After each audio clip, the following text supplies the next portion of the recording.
Hey guys, I'm Red, and this is LEGO Star Wars set number 75347, released in 2023 for $65 with 625 pieces and 4 beautiful minifigures. This is the updated TIE Bomber. And I don't have the original box, so a picture of it will be in the top left. So let's just get right into our minifigures.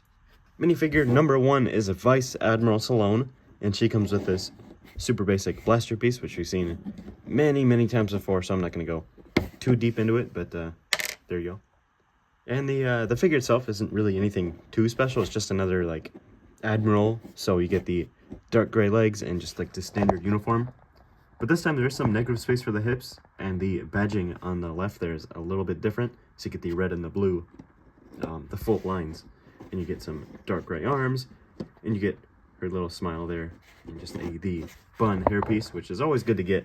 I like that hairpiece, it's pretty cool. And there's some back printing with more negative space, and when we rip her hair off, you can see there is no second expression because you'd be able to see it just barely on the back there, so yeah, nothing too cool, but you know. Up next is our TIE Fighter pilot, and he also comes with this blaster piece, so. But they make up for it in these amazing detailing all over the figure. So the helmet is always impressive. I always like getting that helmet because it's amazing every single time. Get some beautiful torso detailing there with all the little tubes and buttons around his chest there. His belt always look nice. There's some waist printing and it flows down to the legs, so very nice, very nice. And there is no arm printing, but there is back printing. So there you go, just a little more detail that adds to the figure. You can see his head on the back of the figure though, but luckily we're not going to be looking at the back of the figure because we're going to be looking underneath because he looks like Lex Luthor for some reason. Up next is Darth Vader, and I will never complain about getting a Darth Vader figures because they're always perfect and there's nothing really they can do to make him any better. But as usual, he comes with his beautiful red lightsaber, and the figure itself is always perfect. We've seen this many times before, but yeah, this is the updated Vader, so there is 2 pieces of his helmet, and when you rip it off, you can see he's super pissed underneath there with the burned, like, ashy head. You have some scars on the back of his head there, so pretty cool. But of course, it's Darth Vader, so we have to look at his torso detailing. There's buttons and levers and things all over his torso there, and slight reflective printing on the top there. And he does have printed arms, which are always cool to get. I like getting printed arms in Star Wars.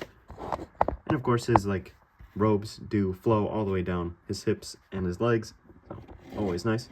Does have this beautiful fabric cape that is not cut in half yet, and his back printing is, you know, just a little back printing, but still, always like Invaders. They're always pretty cool. And last, but definitely not least, the highlight of all of the minifigures, this is the Gonk Droid, and yeah, it's pretty cool. I like the legs, because they use these 1x1 bar element pieces there, and the 1x1 cylinders to make up the legs, which works surprisingly well. And they use this Imperial crate piece as the back, so you can see you can maybe put some storage in there. I don't know exactly what Gonk Droids do, so maybe they are used for storage, but anyway, they use these headlight bricks and the ingot pieces for his eyes. So I really like all the techniques here. I think it's pretty cool Gonk Droid. You know, 4 minifigures I usually complain about for $60. Maybe I would like 5 or 6 minifigures, but, you know, 3 of these are really good, and then, you know, just the Admiral is just pretty boring, I guess. There's nothing, like, bad about the figure, but, you know, I just need a little bit more for $65. But the pilot, Vader, and the Gonk Droid are pretty cool, and, yeah, a banger lineup.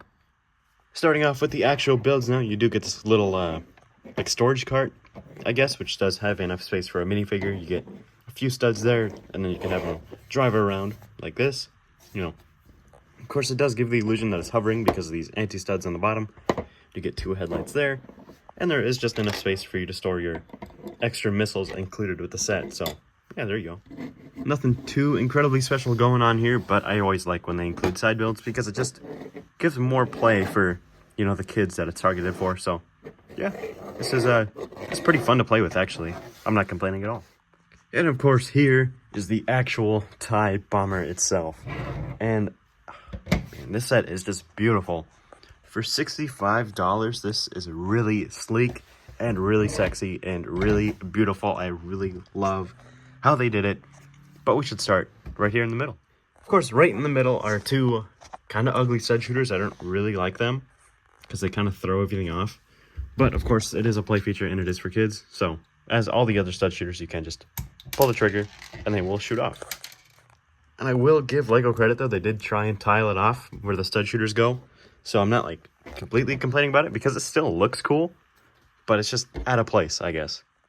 And they do use one roller skate piece there just to add a little more detail. Just to the left of that, though, is the main cockpit. And, of course, you see all of these, like, rail pieces here just to add a little more detail to the top. And they use these cheese slopes and 2x2 slopes to, you know, give it this really nice-looking round effect here. And, of course, you do get the beautiful printed TIE Fighter piece there with these nice rounded, I don't know. They're not like 1x3s, but they're curved elements. And we can just very easily open that up because it is on a hinge, so... Inside the cockpit there's nothing really going on, just barely enough space for our pilot, and he does have two control panels on the left and right side there. You can see it's super tight in there, but if we close it up, just barely closes. And, like, I don't know how I feel about this, because they give us this beautiful tile, this amazingly printed, but you can't see through it. But then in other versions, you can see through it, but then you can't see the beautiful tile, so I don't know. If we keep going to the left here, you get one of our wings. And of course the wings are identical, so I'm not going to go too deep into the right side. So you get this beautiful black plates here on these wedge pieces. So, of course it does have to be angled because it's a TIE Fighter, so it works pretty well. I like the cut tiles on the left and right there. I like the ingot and these light gray pieces going down the middle. So you get the classic TIE Fighter sticker there and that 2x2 circle.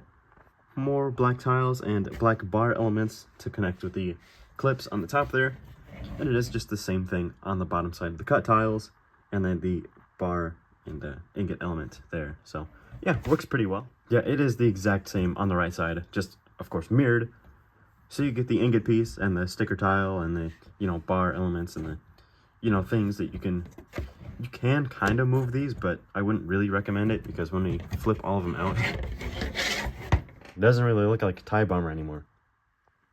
But usually they don't really work out this good, but I really like how they designed the plate and the underside, because when you put them down all the way, it is like perfect angled on both sides. You don't really have to do anything. You just have to like put them in place and they're perfect. Before we move into the main play feature of the set though, on the left and right side, how they connect the wings is this kind of like Technic pin there on the underside of that plate. It's like a really weird modified plate, but I really like that they did it. And of course there is a 1x2 kind of vent slope, I guess. I'm not exactly sure what that's called. There is more detailing like on the underside to, you know, give it more of an effect that of course they are actually connected on both sides. Since we're on the back here, we might as well cover our two thrusters. So you get those circle pieces again, and then the tiled off back, and the thrusters are just the 1x1 dark red pieces, but they work really well, and it looks really nice back here. Those are really cool. And of course the main play feature of the set does have to take place in this cylinder here. So you get this beautiful dish piece here with the printed elements all over. And you get this like weird like thing that's sticking out. Maybe that's supposed to be like a crosshair or like where the pilot would aim their bombs or something. I'm not sure exactly, but anyway, you do get some more slope pieces on the top here, and you can see our flick fire missile sticking out there. Now I'm gonna see if I can do this with two hands here. So basically all we got to do is pick it up. You can see our missiles up here. All you got to do is just push down, and they should all come out and drop on the Rebel base. And since I have the set picked up, we might as well test the swooshability of it, and it is really strong. It's not going to break on you. You can flip it any way you want to. You can pick it up from the wings and shake it, and it's not going to break. You know, the pilot's not going to fall out. Oh, maybe he will. But still, if all that's happened, that the pilot fell out and the set didn't break, I still think that's pretty cool. Bonus points for LEGO. I really like that. And if we look on the underside there is just barely a landing gear there on these two hinge pieces.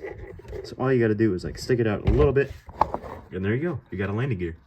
And then one last little detail, there are these 1x1 modified pieces there that maybe act as like sub-weapons, like the lasers instead of the bombs, but I always like the little details. That's pretty cool. And there you go. That's really all I have to say about this LEGO Star Wars set. I don't usually buy LEGO Star Wars sets anymore, but I got this one at Walmart for $45 on clearance, so I'm really not going to complain. I still think for $65 it might be a little bit overpriced, maybe include one more pilot, but it's not bad. I like all the little details. I like that it's all smoothed off there. Like I said about the figures, 3 of them are bangers, 1 of them is just boring. But yeah, if I was, 8 years old in 2023, I think I'd definitely get a kick out of this. This set was really cool. But ladies and gentlemen, most importantly, what do you think about the video? Why don't you leave a comment down below and let me know. Let me know what you think about the set. If you're 8 years old, playing with this, would you enjoy it as much as I did? But yeah, tell me what you think about it in the comments below. And while you're done there, hit like, subscribe. It's easy, it's free. And I don't know where our next video is going to be yet, but it'll be something just as cool as this. So stay tuned.